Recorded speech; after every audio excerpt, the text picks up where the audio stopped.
All right, so we're going to do the last in the practice cases that are here. This one is going to be for a full arch case for a patient that is doing a dual scan. So we're going to start from just the patient's CT. Now, this one is going to be case 6 edentulous patient scan. So imagine a patient comes to you, they've got an acceptable existing denture, and you need to image them to figure out where you're going to place implants. So the workflow for this is that you would place radiographic markers on their denture. You would scan them wearing that denture. Now, I prefer to scan them in their full occlusion, assuming, again, these are good dentures and they are in the right vertical dimension. I want to scan them at the vertical dimension they're going to be restored at. So you would scan the patient with radiographic markers on their denture, and then you would take the dentures out, you would scan those by themselves, and with those two pieces of information, again, a dual scan, you're able to incorporate all this. So unlike in case 5, where there was lots of metal in the mouth and lots of scatter, with this one, all you see here is the bone and then these radiographic markers floating out in space. And that's because there's not really anything of density to obscure those. The dentures are very radiolucent. You can make out a little bit of the outline here, but they more or less show up like soft tissue. So these should stitch very, very well because you've got distinct radiographic markers sitting out in space. All right, so this is a dual scan technique. So we're going to come back and import a second DICOM. If it's got a radiographic marker in general, I would suggest just calling it a scan appliance. Let's do the lower denture. I've got both in here, but you've got to do them one at a time. So let's do the lower denture scan. Click OK on that. And just like in case 5, the window is going to come up where it brings you to the stitching window for scan appliances. So once you've clicked OK here, just let the computer work, let it get things pulled up. And then maximize this window. And again, what you will see is most of the density is lowered to where just the radiographic markers are showing up. This is the patient, obviously both dentures in the mouth. This is the denture scan by itself, and so you can see the radiographic markers showing up here, and it's able to lower the density so that the acrylic doesn't show up at all. Bottom left-hand window, this is your 3D rendering, and so this should show up just like the denture. It should look like the denture if you were holding it in your hand. And it's important that this be clear because once this is turned into an STL, this is what will eventually become the guide. So very important that this has a nice tissue fit before you do this whole process because your guide will never fit any better than what the denture did at the time of the scan. And then finally, bottom right-hand window, this is the scan appliance stitching window, and you can see the red and white dots here overlying one another. That indicates that the software did an auto stitch and that everything is lined up properly. So just click OK. If for whatever reason it didn't stitch them automatically, again, you could push the shift button and left click dot and do corresponding dots. So now the denture has been turned into an STL, it's been pulled into the jaw and it's in the right position, and so now we can plan implant positions backwards from that. This is a mandibular case, and so I'm going to map the nerve. We've got 2 nerves to map, so let me just do both ways so that you can see what the options are. So we're going to start here on the left hand, patient's right, and let's do the detect nerve function. So I'm centered on the mental foramen. I'm just going to click inside of it. When I do that, you can see the software did a really nice job of mapping that nerve out. Patient's left hand side, let's do the manual way. And so when I do that, I'm going to click on the black and yellow button to turn this to slice mode. And now I'm going to drag these nodes back and forth until the nerve comes into view for its entire length. Okay, and you can see that last movement I did just brought this into view for the whole length of the mandible. You can zoom in here if you want. Pardon the phone there. I'm going to click Add Nerve. Left click my way down the nerve until I get to the mental foramen, and I'm looking for the mental foramen to appear up here. And once I see it, I'll click my way out of the mandible.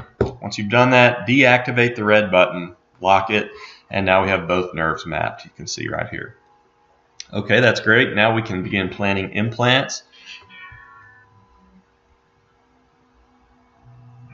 So I'm going to go to my surfaces panel and turn off the CT scan. This way I can see just the denture. And I'm going to zoom back out and go to my panoramic view. And so now we're ready to start placing implants. I'm going to go up here to plus implant. I'm going to choose a Biomax, and let's go with 4.3 by 10 millimeter implants. In the mandible, I'm going to place the abutment on, custom abutment, and make it 20 millimeters long. Again, just for visualizing where the emergence will be. So I'm going to drag this back towards the mental foramen. And so you can actually set here how close you want to push the limit to the mental foramen. So right now, you see as I come close to it, this red exclamation point appears right here. If I back off of it, it goes away. Now, that is an auto warning function. It's warning me right now when I get within 2 millimeters of the nerve. And I've got it set at 2 millimeters just because the last case I was working on was a regular implant case, and that's when I typically want it to warn me. However, the typical way that you would do a full arch case, unless you're doing all on 4 and angling it over the nerve, is to try to maintain a 5 millimeter zone of safety around that nerve. And so what I'm going to do is go up to panels, and I'm going to go to implant validation. Now in this implant validation panel, you can see here minimum distance from a nerve is 2 millimeters. I'm going to set that to 5 because I want it to warn me when I get within 5 millimeters of the nerve. Okay, so now I can take this implant, drag it out, and I'm going to just start dragging back towards the nerve until that appears again. Boom, right there. Do you see it appear? That means this is the distal extent of my implant if I want to maintain that 5 millimeter zone of safety. I can now come up, let's turn the hint on so I can see where the denture is, and I can spin this implant on its axis. I want to avoid having this implant, half in cortical bone, half in cancellous. If at all possible, I want to try and slide right down that lingual cortical plate. I've got it entirely within bone now.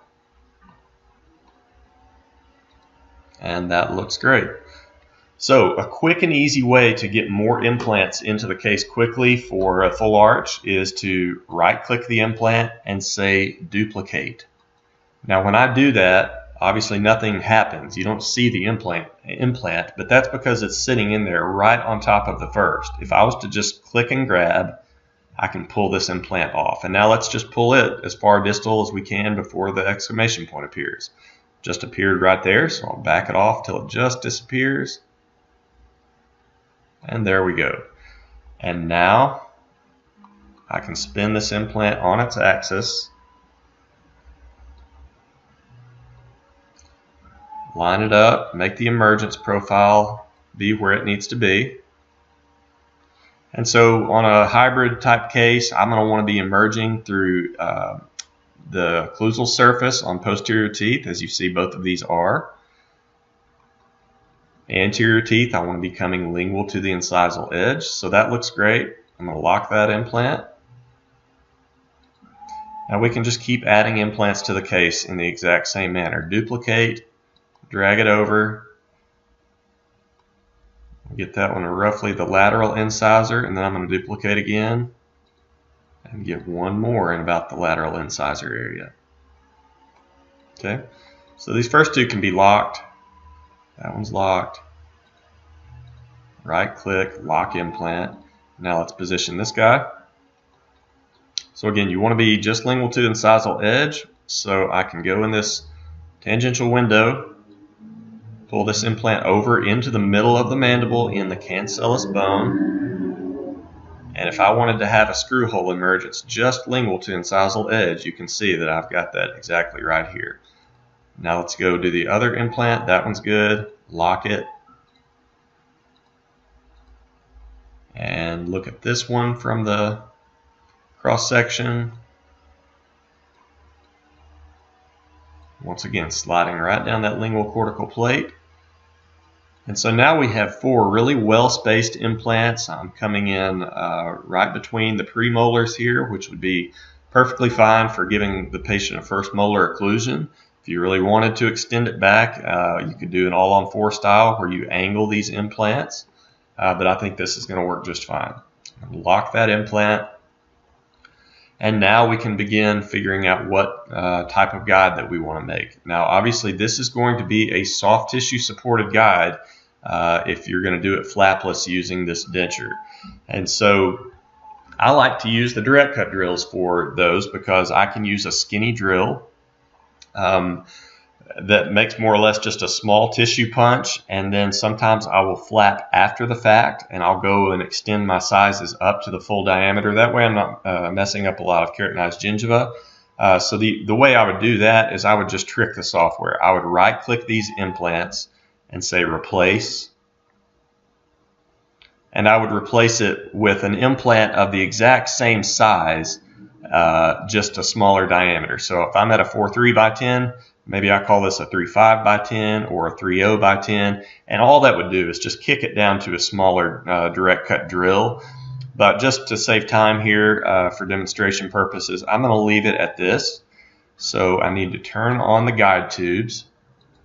You can just click the top and it will turn them all on at once. Okay. So I can't really see my tubes underneath this denture. If I wanted to make that more transparent, I can go in the surfaces panel, select the denture, and then drag the transparency up to about halfway. And once I do that, I can see these guide tubes. And one other thing I'm noticing is that these guide tubes are really impinging into the tissue, as you can see right here. And so I would like to raise those up a little bit where they're not going to be digging down in the tissue. That would be done in your implant list panel. So go to Panels, Implant List, or just double click an implant and it will bring it up. And this is the guide tube. So I'm going to have to unlock these to be able to make changes. So I'm going to unlock the guide tube. And now we've got the positions where we want them. But what I want to do is raise up the guide tube offset. So go down here to the tab that says guide tube, and you see this that says offset. Now watch this tube as I increase the offset. Now it's giving me a warning that I've changed things, but you see how the tube moved up? I'm going to move that up until it clears the denture. Done. Let's go do this implant now. Get it red where it's selected. Bump that up. Let's do this implant. And let's do this implant. So basically I'm raising the offsets by 2 millimeters on all these drills. And then lock the implants back. Now the one change that you're going to notice now is that whereas we did have those little bitty short drill stops, now these things are longer. And that's because when I raised that tube up, the software now knows that the short drill in this diameter is not long enough to get down to the apex of this osteotomy. And so it kicks it up to the direct cut long drill. Now here I don't think that'll be a problem. Access is not going to be difficult on an edentulous patient, so no worries there. The last change that I would maybe make before proceeding with the creation of the guide is that my drill stops here, which my handpiece will bottom out on, they're a little rotated in odd directions, and so I'm going to change that. That is done in the guide panel, and you'll have to grab your scroll bar and go down to the bottom. And you see here it says change drill stop orientation. So I'll just do that and then grab the rotation rings, and I'm going to be coming in from the buckle if I was to do this case, and so I'll just make it where that half circle is open from the buckle area for access.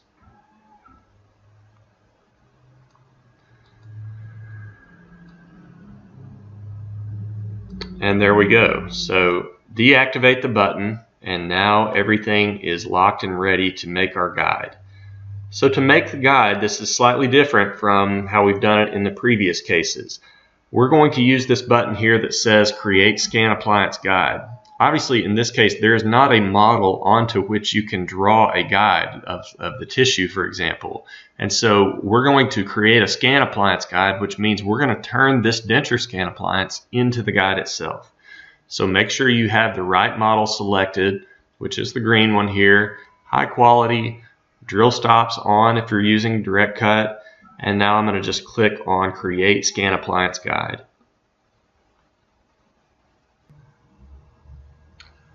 Okay, so the guide fabrication is now complete. You still see the denture, so your guide is actually laying underneath this denture. So you'll have to go to your surfaces panel and turn off the visibility of your denture. And once we do that, we can now see that this is the surgical guide. I'm going to change colors.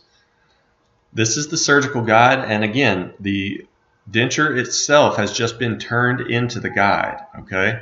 So this is why it's very important, as I mentioned earlier in the video, that your denture fit accurately before doing this whole scanning process, because however it is in that scan is how your guide is going to fit. So if this thing is sloppy, the fit is poor, the vertical dimension is collapsed, then you're really going to not get a great result.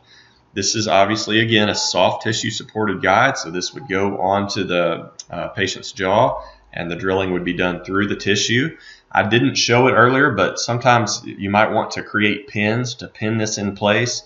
Pins would be added just like an implant. You would go to plus implant and tab over here to where it says pin, and you can OK that. And you could place pins orienting in through this guide and pinning it to the mandible. But I find oftentimes that if I've got a good denture fit, I'm able to stabilize this without much need of doing the pins. So that completes case 6. If you wanted to, you could go back and do the upper arch as well, because the the DICOMs for that upper denture are there as well. And you can plan this case out. If you wanted to do a bone supported guide, then I would still suggest doing the same scanning protocol, so at least you know where the teeth are. The only difference would be that you would now go to panels and segmentation, and you would need to do this advanced jaw segmentation. What that would do is it would take you through a process by which you would turn this jawbone into an STL. So just like we have an STL of teeth, if we had scanned a cast, we would now have an STL of the jaw. And if you've got an STL of the jaw, then you can turn on guide tubes, and in your guide panel you would just select that STL of the bone surface and draw curve, edit curve, and create a guide. So I hope you found those helpful, and look forward to seeing you in the courses.